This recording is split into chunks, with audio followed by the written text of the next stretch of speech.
प्रेमचंदोत्तर हिंदी उपन्यास।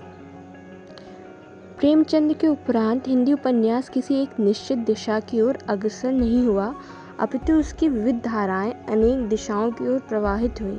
विषय की दृष्टि से यदि हम प्रेमचंदोत्तर उपन्यासों का वर्गीकरण करें तो निम्नलिखित वर्ग बनाए जा सकते हैं: मनोविश्लेषणवादी उपन्यास, साम्यवादी या प्रगतिवादी उपन्यास, ऐतिहासिक उपन्यास, आंचलिक उपन्यास और प्रयोगवादी उपन्यास। मनोविश्लेषणवादी उपन्यासकारों में 3 नाम उल्लेखनीय हैं, जो हैं जैनेन्द्र, इलाचंद्र जोशी और अज्ञेय।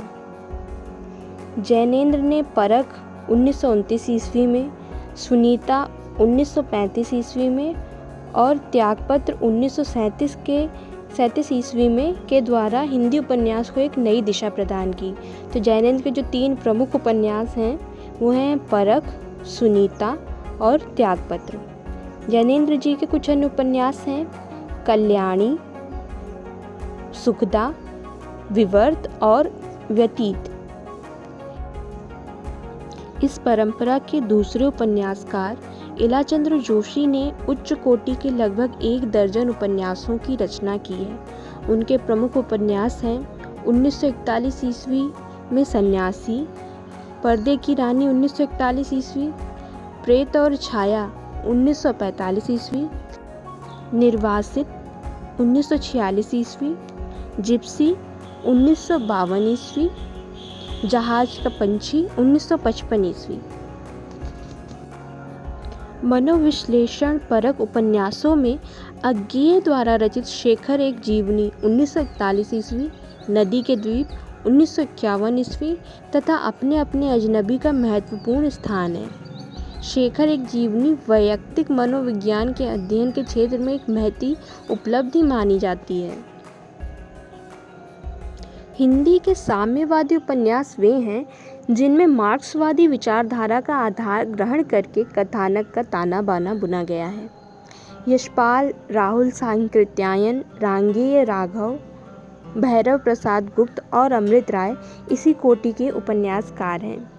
यशपाल ने पार्टी कामरेड, दादा कामरेड, देशद्रोही, मनुष्य के रूप, अमिता, दिव्या और झूठा सच आदि उपन्यासों में मार्क्सवादी विचारों को अभिव्यक्ति दी है।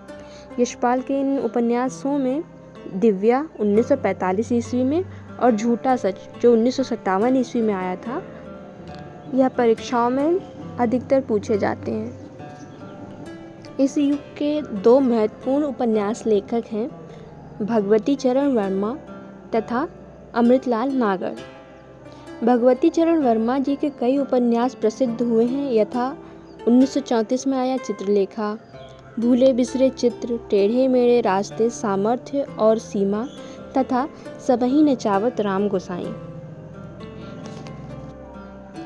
इन उपन्यासों में समकालीन राजनीति एवं समाज से कथानक लिए गए हैं। चित्रलेखा में पाप पुण्य की समस्या को प्रस्तुत किया गया है।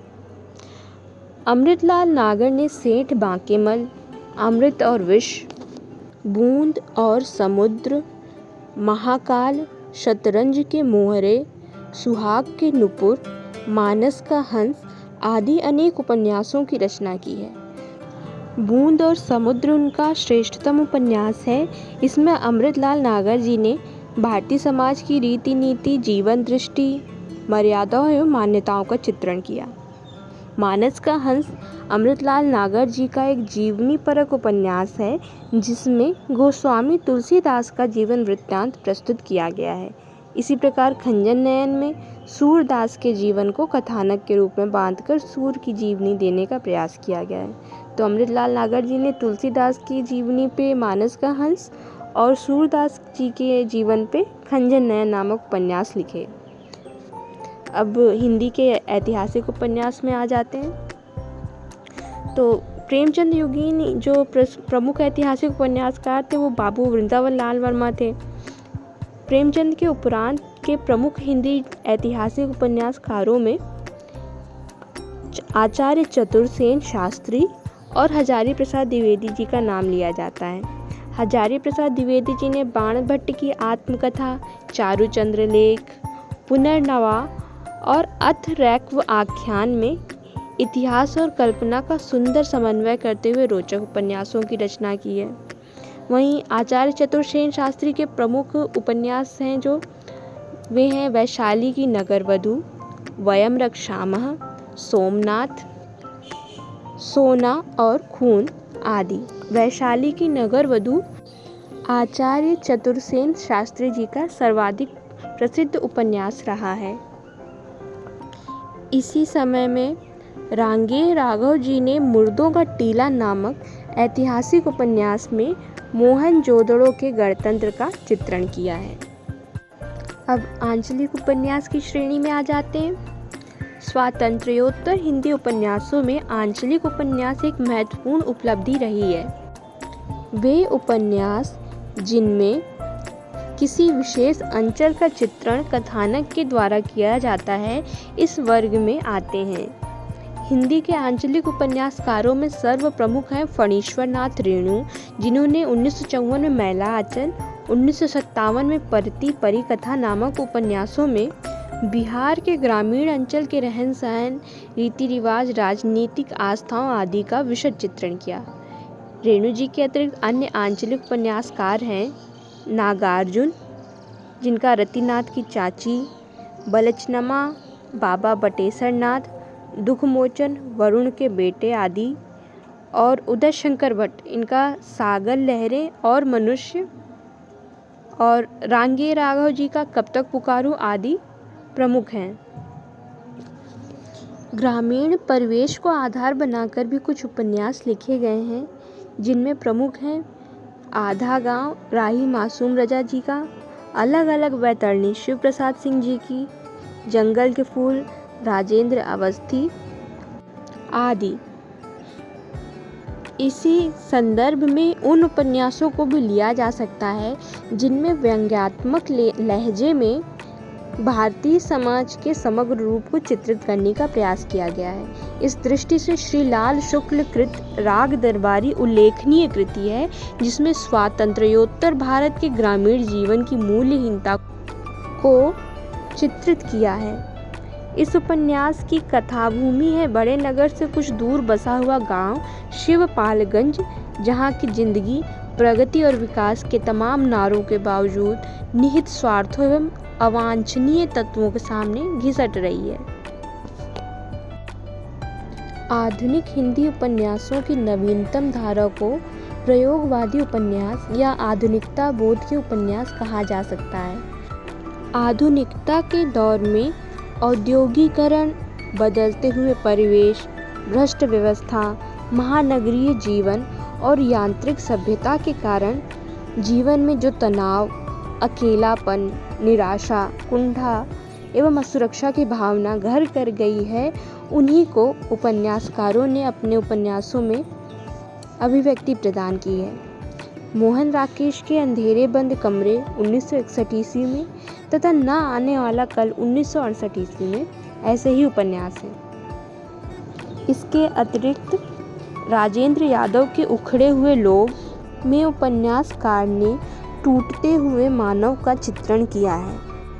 मन्नू भंडारी ने अपने उपन्यास आपका बंटी में तलाकशुदा दंपत्ति के बच्चों पर पड़ने वाले दुष्प्रभाव का निरूपण किया है। उषा प्रियमवदा के उपन्यास रुकोगी नहीं राधिका एवं 55 खंबे लाल दीवारें में भी आधुनिकता बोध का गहरा रूप उभरा है। भीष्म साहनीकृत तमस में विभाजन की मानसिकता एवं उससे लाभ उठाने वाले लोगों को बेनकाब किया गया है। मनोहर श्याम जोशी कृत कुरु कुरु स्वाहा में युवा पीढ़ी की दिशाहीनता को अभिव्यक्ति दी गई है। उक्त उपन्यासकारों के अतिरिक्त भी सैकड़ों उपन्यासकार नए नए कथानकों की कल्पना कर सुंदर उपन्यास लिख रहे हैं। शिल्प की दृष्टि से भी नवीन प्रयोग किए जा रहे हैं। धर्मवीर भारती का सूरज का 7वां घोड़ा, गिरिधर गोपाल का चांदनी के खंडहर नवीन शिल्प की दृष्टि से उल्लेखनीय उपन्यास है। आधुनिक उपन्यासों में विषय वैविध्य के साथ साथ शैलियों के विभिन्न रूप दिखाई पड़ते हैं। आत्मकथात्मक शैली, डायरी शैली, पत्र शैली, वर्णनात्मक शैली, संवाद शैली आदि विविध शैलियों में उपन्यास लिखे जा रहे हैं। हिंदी उपन्यास ने बहुत कम समय में आशातीत प्रगति की है। नए नए उपन्यासकार नए नए विषयों को लेकर उपन्यास लिख रहे हैं, अतः यह आशा की जा सकती है कि हिंदी उपन्यास का भविष्य मंगलमय ही है। अब एक बार प्रेमचंदोत्तर हिंदी उपन्यास के प्रमुख जो लेखक रहे हैं उनका नाम दोहरा लेते हैं।